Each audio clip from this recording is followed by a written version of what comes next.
C'est une mesure qui n'est pas contraire uniquement à la législation sociale au Burundi, mais c'est une mesure aussi qui est contraire à la Constitution.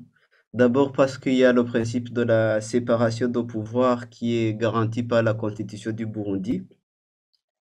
Parce qu'en fait, la législation du travail, c'est l'ensemble des lois qui sont mises en place par le pouvoir législatif.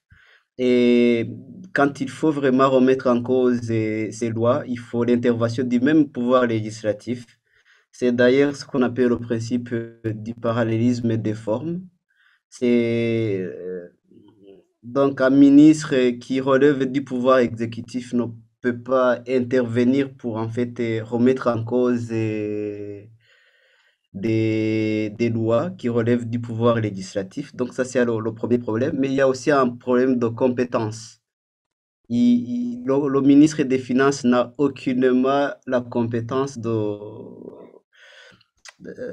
si vous voulez, de remettre en cause les avantages qui sont accordés aux travailleurs à la fois par la législation sociale, mais aussi par les contrats de travail.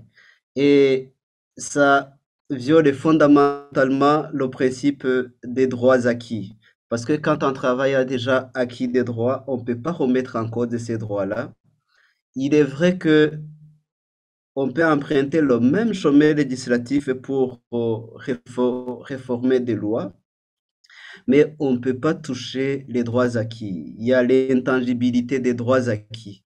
Et voilà, donc au niveau de si vous voulez, il est même très difficile d'analyser une telle mesure par rapport à la loi en place. C'est même inimaginable qu'un ministre puisse prendre une mesure comme ça et une mesure qui concerne des travailleurs qui relèvent des régimes juridiques différents.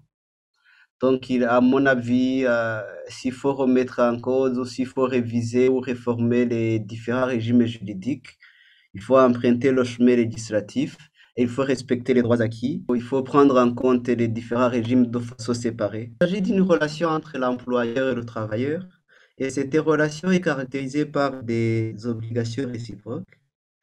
Le travailleur a des obligations qu'il doit assumer, l'employeur également.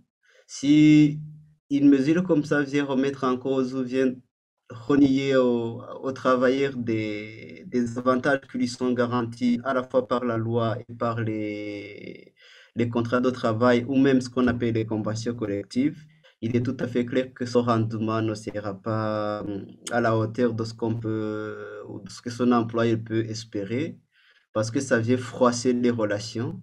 Parce qu'en fait, à mon avis, c'est une situation déjà qui rajoute aux différents problèmes, à la pauvreté chronique que connaît la population burundaise. À mon avis, une telle mesure devrait être contestée par les voies de droit qui existent. Et voilà, il y a le tribunal du travail pour ce qui concerne les relations de travail, la cour administrative pour ce qui concerne les personnes qui relèvent du statut des fonctionnaires, mais en même temps, il y a d'autres voies de droit qui sont reconnues notamment dans le cadre du droit syndical ou dans le cadre